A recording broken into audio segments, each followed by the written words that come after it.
여러분, 오늘 대림절 첫 줄입니다. 한국 교회에서는 대림절이라기도 하고 강림절이라고도 말하죠. 둘 다 똑같은 의미입니다. 그런데 약간의 차이가 있습니다. 대림절은 우리 편에서, 인간의 편에서 예수님을 기다린다라는 의미가 있어서 대림절 그렇게 표현하고요. 강림절은 예수님의 오심에 초점을 맞췄기 때문에 강림절 그렇게 표현하지, 의미는 똑같은 의미거든요. 예수님이 오시는 거예요. 이 대림절을 시작해서 교회에 교회는 대림절로 시작해서 시작되는 겁니다. 세상의 달력으로는 1월달이 시작이지만 교회력으로는 12월이 시작입니다. 모든 시작이 예수님 오심부터 시작이니까요. 오심부터 기독교 역사가 이제 시작되니까. 그래서 예수님의 그 오심을 기다리는데, 여러분 사람을 기다려 보셨습니까? 아무 생각 없이 기다리지는 않지 않습니까? 누구와 약속을 했는데 기다릴 때는 기다림 이전에 뭐가 먼저 달려가는 겁니까? 마음이 먼저 그 사람에게 달려가는 거죠. 대림절의 축복이 어떤 축복인지 아십니까? 그건 아무나 누릴 수 있는 축복이 아니라는 거예요. 이 대림절을 기다리는 거는요, 주님을 기다리는 거는요, 주님의 생명이 있는 자가 기다리는 거예요. 주님의 생명이 없으면 기다리지도 못하거니와 기다릴 이유도 없어요. 그렇잖아요? 그러니까 대림절에 주님을 오심을 기다리는데 우리에게 주신 하나님의 축복은 뭐냐면 우리 마음이 주님께로 달려가는 거예요. 온통 우리 마음에 주님으로 가득한 축복입니다. 그래서 이 대림절기에 정말 중요한 은혜는 바로 그런 은혜라는 거예요. 주님으로 우리 마음이 온통 채워지게 하시는 은혜. 기다릴 때 먼저 마음이 그분께 달려가는 거예요. 사람과도 그렇지 않습니까? 누가 약속을 해도 기다리면, 기다리는 지금 현장이 아니라 내 마음은 벌써 그에게 달려간 거예요. 그래서 여러분들, 대림절의 첫 주일인데 우리 모두에게 정말 예수님으로, 우리 마음이 예수님으로 꽉꽉 채워졌으면 좋겠다, 그런 바람이 있습니다.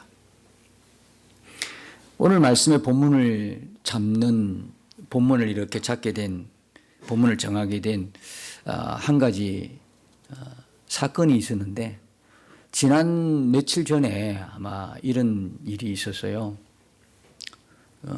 보도가 되어서 여러분도 아시는 것처럼 새벽 기도를 다녀온 그 세 분의 권사님이 질주하는 차에 부딪혀서 그 자리에서 돌아가셨어요. 이런 사건이 이제 종종 있습니다. 그죠? 이분의 그 사건만이 아니라 있어요. 새벽 기도 갔다 오다가 사고를 당하는 경우가 있습니다. 그런데 보통 이런 경우에 세상 사람들은 뭐라고 이야기합니까? 아니, 어떻게 새벽 예배를 갔다 왔는데, 새벽 기도회를 갔다 왔는데 하나님이 지켜주지도 않나? 이렇게 말하죠. 근데 심하면 하나님은 없다. 제가 그렇지 않아도 댓글이 궁금해서 그 사건의 뉴스에 댓글을 보니까 되게 그렇게 도배가 되어 있어요. 여러분 어떻게 생각하십니까? 여러분 어떻게 생각하세요? 하나님 도저히 계신다면 어떻게 이런 일이, 그죠? 그냥 가만히 놀다가 다친 것도 아니고, 새벽기도 간다는 것은 은혜가 아니잖아요. 새벽을 원래 간다는 것은 참 은혜가 있는 분 아니겠어요, 그죠? 물론 뭐 가고 안 가고를 그 은혜를 기준을 따진다는 건 좀 그렇지만, 우리가 이제 보편적으로 생각할 때는 새벽기도까지 갈 정도 같으면 보통 은혜가 아니다라는 생각을 갖고 있잖아요. 그렇게 새벽기도 갔다가 세 분이 그냥 한 번에 그냥 가셨지 않습니까? 또 하나님이 계시면 정말 이럴 수 있을까? 어떻게 이런 일이? 그래서 주변에 가까운 분들조차, 농담인 거 모르겠지만 하나님이 계신가 안 계신가에 대해서 좀 이야기를 나눈 게 있어요.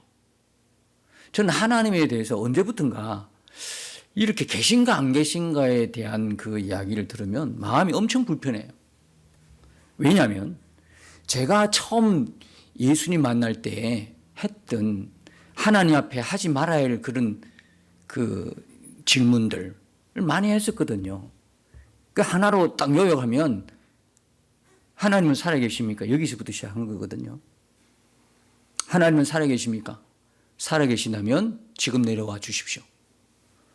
왜 내 인생이 이렇게 힘들고 어려운데 하나님이란 분이 있다면 왜 내 인생은 이렇게 계속 힘들고 어려워야 됩니까? 거기서 시작한 거거든요. 하나님께서 그래도 감사하게도 그 한마디 바로 그날 밤에 들으시고 바로 그냥 현장에서 해결해 주셔서 제가 오늘 여기에 있는 겁니다.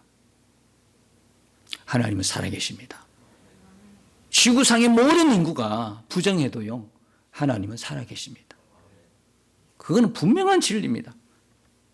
우리가 하나님을 모르니까, 다 알 수 없으니까, 자꾸 이해하려고 하니까 그 하나님이 멀리 있는 하나님으로 여러분들이 느낄 수 있습니다만은 사실 알고 보면 그분은 창조주시거든요. 우리 피조물이거든요. 말 자체가 안 맞는 거예요. 창조하신 분이 피조물을 위하여 생명을 바쳐 십자가 죽으셨다? 이걸 인간의 머리로 어떻게 이해를 합니까? 이걸 정말 이해할 수 없는 거예요. 근데 사실이고 진리고 하나님은 여전히 지금도 살아계시고 어떤 분은 과격한 표현으로 이렇게 쓰시다. 하나님은 지금도 시퍼렇게 살아계신다. 이런 표현을 쓰더라고요. 그 강조하기 위해서 그런 표현을 쓰셨겠죠. 여러분, 이게 진짜입니다. 이게 진리입니다. 하나님은 살아계십니다. 그런데 우리가 이 하나님 살아계심에 대한 진리에 대해서 잘 이렇게 뭡니까? 생생하게 그냥 와닿지 않을 때는 마치 하나님이 없는 것처럼 행동하는 경우가 참 많더라고요. 내 생각과 마음대로 가질 때 하나님이 안 계신 거예요. 어디에 하나님이 계십니까? 없더라는 거예요. 그러니까 내가 주인이니까 내 마음대로 생각하고 내 마음대로 결정하고 내 마음대로 마음을 먹고 행동한다, 이 이야기죠. 오늘 아침에 일어났을 때부터도 시작해 보면 금방 알 수가 있습니다. 정말 예수님이 나와 함께 계시고 내 안에 주님이시라면 우리는 그냥 일어날 때부터 달라질 겁니다. 예수님을 분명히 의식하게 될 겁니다. 그리고 걸어 나와서 예배 드릴 때 우리 마음가짐도 벌써 주님을 의식하고 예배 드리게 될 것입니다. 근데 우리가 종종 이걸 잊어버려요. 종종. 그래서 모든 중심은 나인 것처럼 생각할 때가 있다 이 말입니다. 우리 모든 인생과 모든 우주의 역사가 모든 창조된 피조물의 가장 중심은 뭐냐면 창조주 하나님이십니다. 근데 종종 우리가 이 생각을 잃어버려요. 내가 그게 중심인 줄 알아요. 내가 마치 피조물이 아니라 내가 창조주인 것처럼 착각하는 경우가 참 많더라는 이야기. 하나님이 우리 인생의 주인이십니다. 하나님이 우리의 그리스도이십니다. 우리의 구원자가 되십니다. 그래서 우리가 일생 가장 중요한 우리가 살아가는 이 땅에서 삶에 가장 중요한 건 뭐냐면 우리의 창조주가 되시고 구원주가 되신 예수 그리스도와의 만남입니다. 그리고 어떻게 해요? 영원한 삶을 준비하는 겁니다. 딱 결론 내리면 우리가 이 땅에서 삶을 뭘 하고 살아야 되느냐, 딱 결론 두 가지입니다. 그분과의 만남, 그리고 영원한 우리가 앞으로 만날 그 세계, 영원한 세계를 준비하는 것입니다. 그게 가장 이 땅에서 잘 살고 행복하게 사는 사람의 모습인 것입니다. 그래서 하나님이 살아계신데도 왜 그의 백성들, 새벽기도가 떠는 그의 백성들 왜 차를 싹 피하게 해주시지? 얼마든지 하실 수 있잖아요. 그렇게 급발진해가 달려오는 차를 멈출 수도 있잖아요, 하나님께서. 아니면 손가락을 하나 펼쳐서 사람만 3명만 싹 끌어올리면 되잖아요. 차 지나가고 싹 내려놓으면 되잖아요. 하나님 그것도 못 하시는 분입니까? 근데 왜 그랬었을까? 몰라요. 아무도 몰라요. 왜 그분들이 그렇게 해서 돌아가셔야만 됐나 몰라요. 근데 한 가지 생각이 있더라고요. 제가 그걸 가지고 한 지난주 내내 또 반복해서 고민했어요. 이 사건까지 한두 번도 아닌데 이 사건만 있으면 성경에 보십시오. 성경에도 억울한 죽음이 너무 많아요. 이해되지 못한 죽음이 너무 많아요. 스데반 전도하다가 돌 맞아 죽었어요. 이해되십니까? 딴 일을 하다가 한 게 아니고 전도하다가 돌 맞아 죽었어요. 그 많은 제자들 어떻게 죽었습니까? 다 순교해 죽었습니다. 안 맞지 그러면 우리 생각에 안 맞는 거 아니야. 하나님을 그렇게 높이고 찬양하고 전도하다가 왜 죽어요? 잘 살아야지 전도하면. 지금도 선교 오지에 가가지고 선교사님들 잘 살아야 될 거 아니에요? 왜 안 걸리고 왜 병 걸려요? 왜 맞아 죽고 불타 죽어야 돼요? 왜 순교해야 돼요? 아니 하나님 청 가면서 갔는데 왜 선교사님의 자녀들이 왜 그렇게 방황해야 돼요? 안 그렇잖아. 하나님 책임주셔야 되잖아요. 우리가 이해 못하는 게 참 많아요. 구약 보면 욥이라는 사람 보세요. 욥은요 성경이 뭐라고 했냐면 1장 1절에 딱 보면 욥을 갖다가 온전하다고 그래요. 온전한 사람이 누가 있는데. 그런데 이 성경은 욥을 말하고 1장 딱 보면요 욥은 온전하다 나와요. 정직하다 나와요. 그 다음에 또 뭐라고 나옵니까? 하나님을 경외하고 악에서 떠났다 그래요. 세상에. 여러분 잘 아시잖아요. 어느 날 갑자기 들이닥친 환란. 누가 감당을 하겠어요 그걸. 그 중에 하나만 하더라도 우리는 죽겠다고 소리치는데 욥은요 그 모든 걸 다 이르렀어요. 자기조차도 병들어가지고 부인조차도 하나님을 욕하고 죽으라고 그렇게 외쳤잖아요. 심적으로 물질적으로 육체적으로 막 한두 가지가 아니야. 진짜 어떻게 여러분 욥이 그렇게 부자라는 것만 본받고 싶죠. 그러나 욥도 그렇고 요셉도 그렇고 그렇게 힘든 과정을 거쳤던 그 힘든 과정은 잘 생각하려고 하지 않아. 그냥 축복만 생각하는. 이제 알고 보면 욥이 당한 고난은 인간으로서는 감내하기가 너무 힘든 거예요. 그런데 결국 42장 끝에서 5절에서 뭐라고 고백합니까? 지금까지는 귀로 들었는데 이제 눈으로 주님을 봅니다. 예수 믿는 사람에게 고난과 어려움에는요 반드시 하나님의 뜻이 있습니다. 반드시 하나님은 하나님의 자녀들을 우리도 육신적으로 우리의 자녀들을 볼 때 그들이 고생하는 게 좋습니까? 그냥 나 몰라라 할 수 있습니까?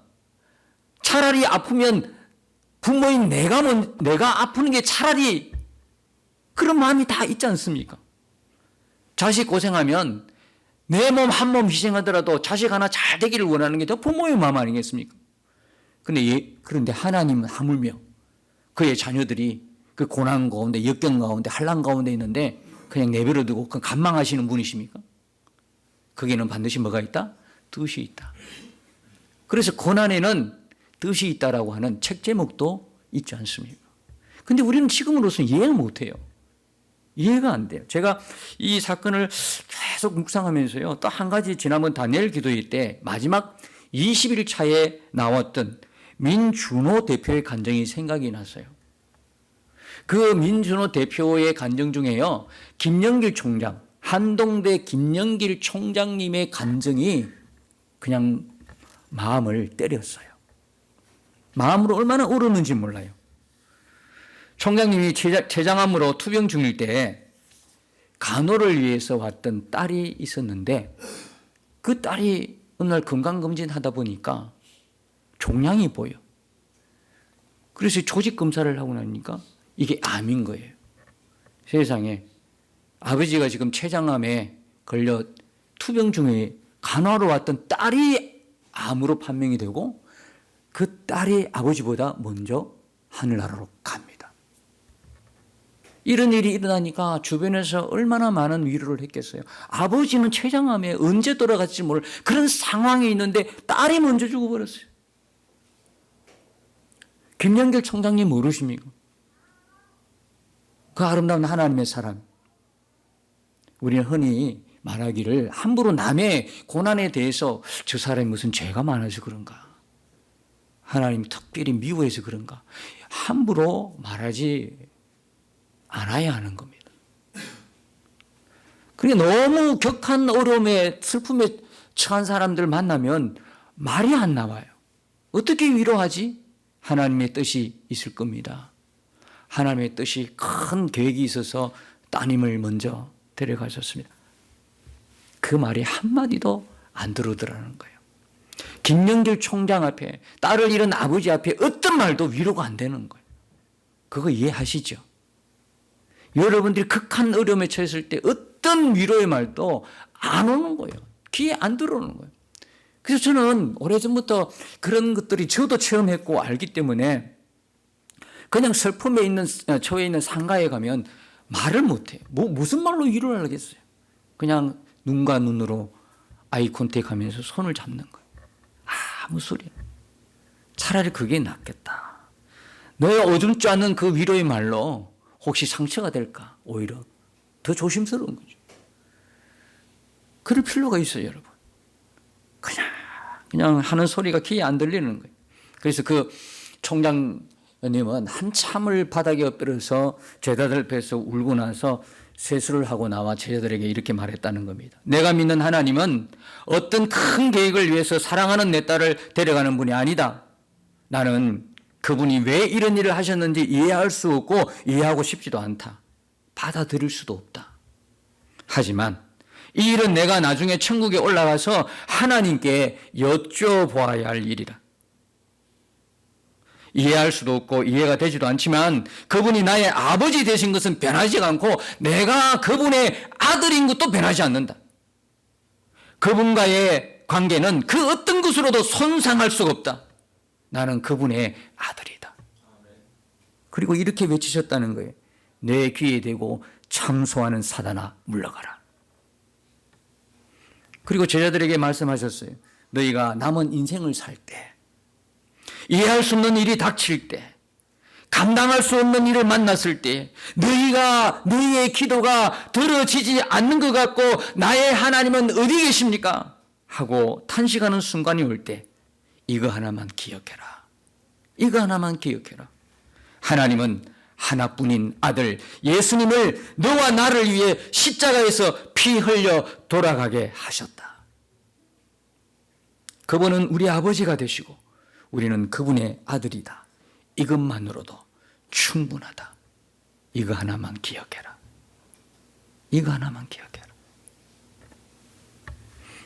나중에 최장한 판단을 받으시고 많은 제자들이 총장님을 위해서 기도했습니다. 총장님이 병원에 갔다 오면 좀 치료가 잘 되었다 이런 이야기를 들으면 제자들이 뛸 듯이 기뻐했다는 거예요. 저는요 포항에 있어 봤기 때문에 한동대의 역사를 조금은 압니다. 한동대는 뭐로 유명하냐면 학생들이 총장님을 지켜주는 학교로 유명합니다. 법정 다툼이 일어났을 때 총장님이 또 감옥에 있은 순간도 있었거든요. 그 많은 제자들이 감옥에서 스승의 노래를 부르면서 이런 학교가 과연 있을까? 하나님이 세운 한동대. 너무 멋지더라고요. 네. 서로를 신뢰하고 서로를 믿는. 그래서 이 총장님을 위해서 건강을 위해서 많이 기도한 이 제자들이 뛸 듯이 급했다. 하나님이 우리의 기도를 들으셨습니다. 하나님께서 총장님의 병을 고쳐주셨습니다. 그런데 정작 당사자인 총장님은 제자들에게 이렇게 말씀하셨다는 거예요. 병이 나아야 감사고 병이 낫지 않으면 감사가 아니냐? 사람은 누구나 언제나 어떤 모습으로 다 죽을 수 있는데 그건 우리 마음대로 되는 게 아니다. 병이 나아도 낫지 않아도 모든 것 하나님이 하시는 것이고 모든 것이 감사다. 저 천국 가시는 날 이렇게 말씀하셨다는 거예요. 오늘이 이 땅에서의 나의 마지막 날이다. 하지만 이게 끝이 아니고 이제 천국으로 새로운 여정이 열린다. 우리 이 땅에서 선한 싸움 다 싸우고 그날 다시 만나자. 그리고 천국으로 떠나셨다는 거예요. 저는요 이 그 간증을 들으면서 정말 아름다운 거예요. 한 인생을 살아가는데 하나님이 어떻게 이분에게 은혜를 주셨으면 그래서 부럽더라고. 하나님 저에게도 그런 은혜를 주십시오. 죽음 앞에서도 당당했던 믿음의 사람, 하나님의 뜻을 끝까지 쫓았던 믿음의 사람. 여러분, 이 세상을 쥐고 있는 사망의 근세는 너무나 강력해요. 너무나 무서워요. 그래서 죽음 앞에서 다 벌벌 떨고 있어요. 두려워해요. 우리를 죽이려고 해요. 그러나 우리는 기억해야 합니다. 이 사망의 근세에 유효기간이 있어요. 사망 근세를 붙들고 있는 사단 마귀는 이 땅에서 뿐이에요. 이 땅에서 뿐이다. 우리를 죽이려 아무리 노력해도 우리의 영혼과 생명은 절대로 거두어 갈 수가 없어요. 왜냐? 우리가 예수님께 붙들려 있기 때문입니다. 예수님께서 우리를 붙들고 계시기 때문에 절대로 우리를 해할 수 없어요. 여러분, 오늘 본문의 말씀 35절을 보십시오. 누가 우리를 그리스도의 사랑에서 끊으리요? 여러분, 이 사랑은 어떤 사랑이냐면 우리가 그리스도를 사랑한다는 사랑이 아닙니다. 우리가 그리스도를 사랑하는 사랑이 아니라 그리스도께서 우리를 사랑하시는 사랑이라는 겁니다. 39절에 보면 하나님의 사랑에서 끊을 수 없느니라 마찬가지입니다. 우리가 하나님을 사랑하는 사랑이 아닙니다. 하나님께서 우리를 사랑하시는 사랑인 것입니다. 우리가 그리스도를, 우리가 하나님을 사랑한다는 그 사랑은 얼마나 연약합니까? 얼마나 가냘픕니까? 얼마나 자주 끊어집니까? 오늘 우리가 고백합니다. 하나님 사랑합니다. 예수님 사랑합니다. 그리고 돌았으면 언제 그렇게 고백했는 것처럼 가냘프게 끊어지는 우리의 초라한 모습, 하나님을 부인하거나 없다 하거나 뒤를 냉혹하게 돌아서는 우리의 모습들, 우리의 연약한 모습들. 그러나 여러분, 자기 아들을 아끼지 아니하시고 내어주신 하나님의 사랑은 끊어지지 않습니다. 연약하지 않습니다. 가냘프지 않습니다. 우리 죄를 위하여 대신 죽어주신 그리스도의 사랑은 변함이 없으십니다. 그래서 흔들리지 말라는 거예요. 내가 조금 잘못했다고 해서 하나님께서 우리를 지옥 보내고 그런 분이 아니십니다. 그 사랑에 예수 그리스도를 죽이심까지 우리를 사랑하신 변함없는 그 사랑을 우리는 진리로 그대로 믿어야 하는 것입니다. 안타깝게도 너무나 그런 많은 내용들이 우리 그저 조금 일거수일투족을 다 감시하시고 조금만 잘못하면 벌 주고 징계하시고 심지어는 지옥 보낸다고 하는 그런 메시지 속에서, 홍수 속에, 그런 메시지 홍수 속에 흔들려서는 안 되는 거예요. 그렇다고 해서 하나님 믿는 백성들이 죄 짓고 살아도 괜찮다 이런 말이 아니에요. 그 사랑을 알면, 그 사랑이 어떤 사랑인가를 알면 지으라고 해도 지을 수가 없는 게 하나님의 사랑인 것입니다. 37절에 보면 우리가 넉넉히 이긴다 이렇게 표현하고 있습니다. 우리가 넉넉히 이기느니라, 겨우 이긴 것도 아니라 넉넉히 이긴다. 우리가 어떻게 넉넉히 이길 수 있습니까? 우리 힘으로, 우리의 노력으로, 우리의 능력으로 이길 수 있다는 말이 아니죠. 우리를 사랑하신 이로 말미암아, 우리를 사랑하시는 이로 말미암아, 할렐루야, 우리를 사랑하시는 이로 말미암아 우리가 넉넉히 이긴다는 거예요. 그래서 사도 바울이 이기는 비결, 이 능력은 뭐냐면 사랑의 힘이라는 거예요. 사랑의 힘. 하나님 우리를 사랑하는 그 사랑의 힘으로 우리를 이길 수 있다는 거예요. 여러분, 이 사랑을 다 받으셨습니까? 이 사랑이 우리에게 있다는 걸 어떻게 알 수가 있겠습니까? 어떻게 알죠? 저와 여러분에게 이 사랑이 있다는 거 어떻게 압니까? 로마서 5장 5절에 보면 이런 말씀이 있습니다. 우리에게 주신 성령으로 말미암아 하나님의 사랑이 우리 마음에 부은 바 됨이니. 여러분, 성령 받으셨습니까? 그러면 그 성령이 우리 안에 계신다는 이야기는 이미 하나님의 그 사랑이 우리에게 부어졌다라는 증거인 것입니다. 우리가 살아가면서 승리하는 비결은 바로 여기에 있는 것입니다. 우리 안에 계신 예수 그리스도이십니다. 우리 안에 계신 그분의 사랑입니다. 우리의 힘이 아니에요. 우리의 능력이 아니에요. 우리의 능력으로, 우리의 힘으로는 맞서 싸울 수가 없습니다. 그러나 우리가 이겨도 보통 이긴 것이 아니라 넉넉히 이길 수 있다는 것. 그 비결은 바로 우리 안에 계신 예수 그리스도 하나님의 사랑이신 것입니다. 31절에 보면 누가 우리를 대적하리요. 33절에 보면 누가 능히 하나님께서 택하신 자들을 고발하리요. 34절에 보면 누가 정죄하리요. 35절에 보면 누가 우리를 그리스도의 사랑에서 끊으리요. 말씀하고 있습니다. 누가 4번씩이나. 그러면 우리는 여기서 뭘 깨닫습니까? 우리를 대적하는 누군가가 있다는 걸 알아야 됩니다. 우리를 대적하고 있는 누군가가 있다는 거예요. 우리를 힘들게 하고 고난 주고 역경을 주는 목적이 어디 있겠습니까? 하나님 그 사랑에서 떼어놓으려고. 우리를 대적하고 하나님 그 사랑에서 끊어놓으려고 하는 무슨 세력? 사단의 세력이 있다는 거예요. 그래서 이 땅을 살아가는 성도에게는 온갖 시험과 유혹이 있습니다. 조금 전에 말씀드렸던 새벽기도 보면서 사망했던 그 사건을 보면서도요, 궁극적 목적이 뭐겠습니까? 그분들은 다 천국 가 있습니다. 천국에 갔던 그분들을 너무 유족들이 애통하니까 하나님이 그들에게 질문을 만약에 이렇게 했다 하면 어떻게 되겠습니까? 다시 갈래? 다시 땅의 집으로 갈래? 보내줄까? 3명은 한결같이 답했을 겁니다. 아니요. 울고불고 하더라도 아니요. 가겠습니까? 천국을 봤던 분이 다시 이 땅으로 가겠습니까? 말도 안 되는 거죠. 그러니까 천국에서 잔치가 벌어진 상황을 우리 눈으로 못 보니까 비통해하는 것일 뿐이죠. 그런데 이런 사건을 통해서 사단이 뭘 하려고 하는 계획입니까? 떼어놓으려고요. 그러니까 하나님이 살아계신가에 대해 의심이 들어가는 거예요. 도대체 하나님이 살아계시면 어떤 이런 일이 벌어질 수 있는가? 믿어도 소용없네. 옳은 소리. 하나님의 그 사랑을 의심하게 하는 거. 이게 무슨 역사입니까? 사단의 역사입니다. 너희 하나님이 어디 계시냐?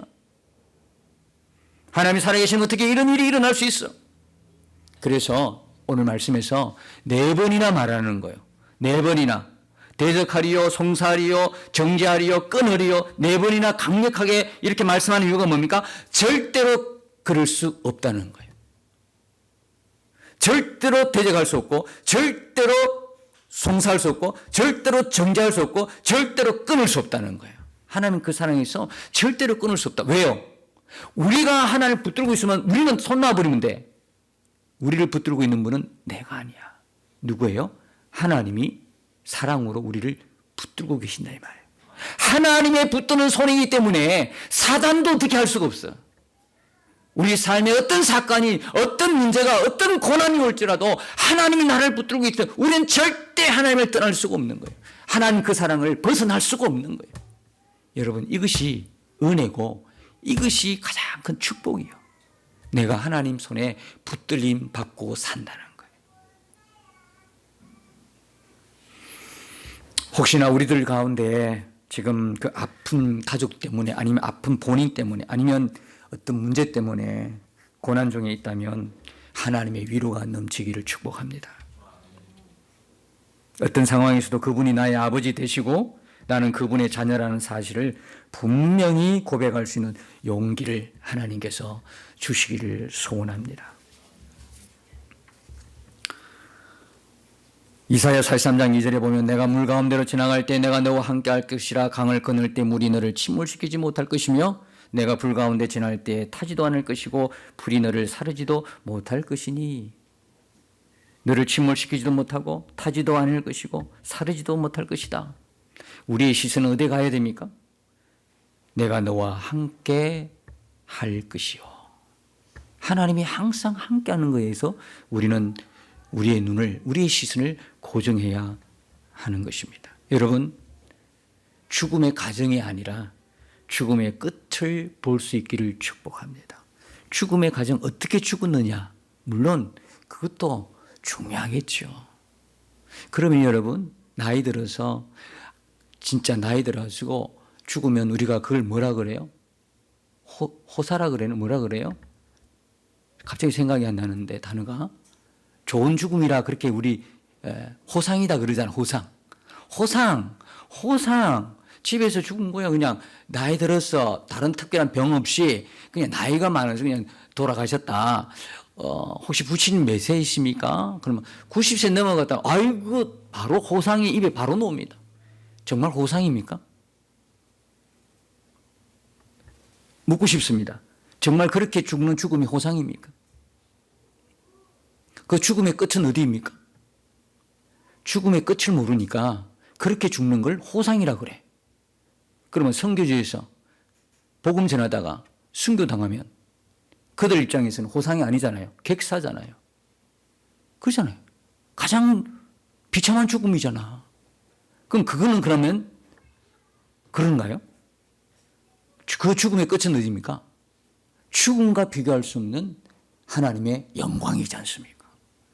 이 눈이 안 열리니까 자꾸 우리는 죽음의 가정에 집중하는 거야. 어떻게 죽느냐 이 가정에 집중하는 거야 지금. 여러분 우리가 더 믿음의 사람들이 집중해야 될 거는 죽음의 끝입니다. 이 죽음이 도대체 이 죽음을 통해서 나는 어디 있는가? 어떤 존재인가를 우리가 먼저 깨달아야 되는 거거든요. 그래서 여러분 우리가 어떤 어려움 속에서도 꼭 하나 이거 기억하십시다. 하나님은 하나뿐인 아들 예수님을 우리를 위해서 십자가에서 피 흘려 돌아가게 하셨다. 나 위해서 피 흘려 돌아가게 하셨다. 그래서 그거 하나만 여러분 우리가 기억하신다면 사랑의 원자탄이라고 하는 손양은 목사님 10가지 그 감사 여러분 우리가 너무 유명하잖아요. 10가지 감사 중에 5번째 보면 예수 믿다가 누워 죽는 것도 큰 복이라 하거늘 하물며 전도하다가 총살 순교당함이리요 하나님 감사합니다. 9번째 보면 이 같은 역경 중에서도 이상 8가지 진리와 하나님 사랑을 찾는 기쁜 마음 여유 있는 믿음 주신 우리 주 예수 그리스도께 감사합니다. 이 감사의 가장 기본이 뭐냐? 바로 십자가에 돌아가신 예수 그리스도 저와 여러분을 위해서 피 흘려 죽으신 하나님의 하나뿐인 아들까지 내어주신 그 사랑이 아니겠습니까? 그 사랑만 생각하면 우리가 감사 안 할 게 뭐가 있겠습니까? 뭐가 있겠어요? 도무지 감사를 하지 못한 걸 찾아내야 찾아볼 수 없는 우리지 않습니까? 어떤 상황에서도 그분이 나의 아버지 되신 것은 변하지 않고 내가 그분의 아들인 것도 변하지 않습니다. 그분과의 관계는 그 어떤 것으로도 하나님 손상할 수가 없습니다. 그렇게 고백하는 저와 여러분 되시기 바랍니다. 우리 모두 이 땅에서의 마지막 날을 만날 때 크게 외치십시다. 죽음이 내 인생 끝이 아니고 새로운 천국 여정의 시작이다. 그래서 그렇게 고백할 수 있도록 오늘 내가 이 땅에 사는 그 삶을 영원한 삶을 준비하기 위해 주어진 삶이란 걸 기억하시고 내가 하나님의 아들인 것과 하나님이 나의 아버지인 것을 고백하면서 어떤 문제 앞에서도 하나님을 주목해 보는 하나님의 눈으로 볼 수 있는 믿음의 사람들 다 되시기를 예수님의 이름으로 축복합니다. 주와 함께 싸워 승리하리라. 날마다 믿음으로 나 살아가리. 날마다 믿음으로 나 살아가리.